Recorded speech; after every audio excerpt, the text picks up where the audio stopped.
Class 11 date sheet आ गई तुम्हारी date sheet, जिसका तुम तब से इंतजार कर रहे थे कि डेट शीट आएगी तो मैं तैयारी शुरू करूंगा। डेट शीट के तभी तुम्हारा पहला पेपर किस चीज़ को है?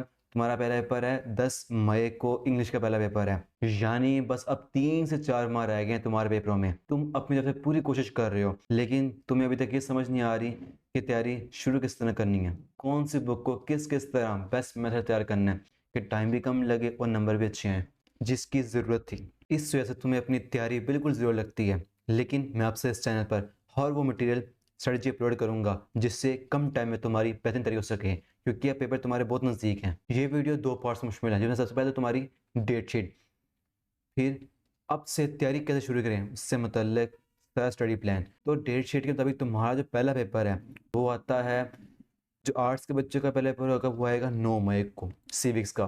फिर उसके बाद आता है 10 मई से साइंस के बच्चों का शुरू होता है, इंग्लिश का पहला पेपर होता है। उसके बाद 12 मई को आता है केमिस्ट्री का, यानी केमिस्ट्री की छुट्टी कितनी है? वो एक छुट्टी उन्होंने दी है, तकरीबन काफ़ी है। और साथ उसके आर्ट्स के पेपर हैं, और अगले ही दिन इस्लामिक पेपर है। इस तरह होता है, इस्लामिक में छुट्टी कोई नहीं होती। हमारी बार वाद हुआ था, उन्होंने इस्लामिक के पेपर में छुट्टियां 2 दी थी, जिसका मैंने भरपूर फ़ायदा उठाया और पूरे 50 नंबर लिए। उसके बाद जो अगला पेपर जो आता है वो आर्ट्स का है, और जो उर्दू का पेपर जो कि साइंस के बच्चों के साथ होगा वो 15 तारीख को है। यानी उन्होंने उर्दू के पेपर में छुट्टी कितनी दी है? सिर्फ एक छुट्टी दी है। जो अगला पेपर रहेगा उसके बाद वो एक लैंग्वेज का आएगा 16 मई को, और आर्ट्स के बच्चों का पेपर है। अगला पेपर जो आएगा 17 मई को, हफ्ते वाले दिन आएगा, फिजिक्स पेपर आएगा। यानी छुट्टियाँ उन्होंने फिजिक्स पेपर में छुट्टियाँ कितनी दी हैं? वो तुम्हारी बनती है सिर्फ और सिर्फ एक छुट्टी फिजिक्स के पेपर में। उसके बाद दोबारा आर्ट्स के पेपर है, और तर्जुमा कुरान का पेपर किस तारीख को आता है? 20 तारीख को। यानी 20 मई को तुम्हारा तर्जुमा कुरान का पेपर है, जिसमें छुट्टियाँ 2 दी हैं, क्योंकि बच्चों को ना तर्जुमा कुरान का पेपर थोड़ा मुश्किल लगता है, तभी उन्होंने इसकी छुट्टियाँ ज़्यादा दे दी हैं ताकि बच्चे इससे तैयारी बेहतर तरीके से कर सकें। उसके बाद दोबारा आर्ट्स का पेपर है, और जो 22 मई को आता है बायो और मैथ का पेपर। यानी तुम्हारे बायो के पेपर में छुट्टी उन्होंने कितनी दी है? एक दी है। यानी उन्होंने हर पेपर में छुट्टी एक दी हुई है, सिर्फ तर्जुमा के पेपर में छुट्टी उन्होंने 2 दे दी हैं। उसके बाद ये भी आर्ट्स के पेपर हैं और ये भी आर्ट्स के पेपर हैं। यानी साइंस वाले बच्चों के जो पेपर हैं वो आखिरी 22 मई को होगा। शुरू कब हुए थे? शुरू हुए थे 10 मई को था, इंग्लिश का पेपर था।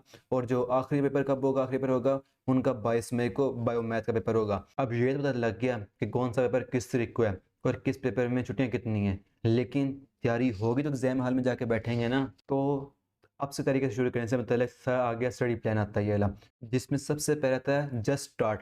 यानी अब सोचते ही नहीं रहना, बल्कि काम को शुरू करना है। जो लोग होते हैं ना एम्बिशियस, यानी एक बड़ा गोल होता है कि मुझे इतने अच्छे रैंक लेना, ये लेना है, तो उसके बारे में सोचते रह जाते हैं और काम शुरू नहीं कर पाते। असल चीज़ क्या होती है? गोल हमेशा बड़ा ही होता है, लेकिन उसको हमने माइक्रोस्कोपिक गोल्स में डिवाइड करना होता है। यानी आज मैंने काम ये करना है, अगर मैं आज से काम मुकम्मल करूंगा तो वो गोल हासिल कर पाऊंगा।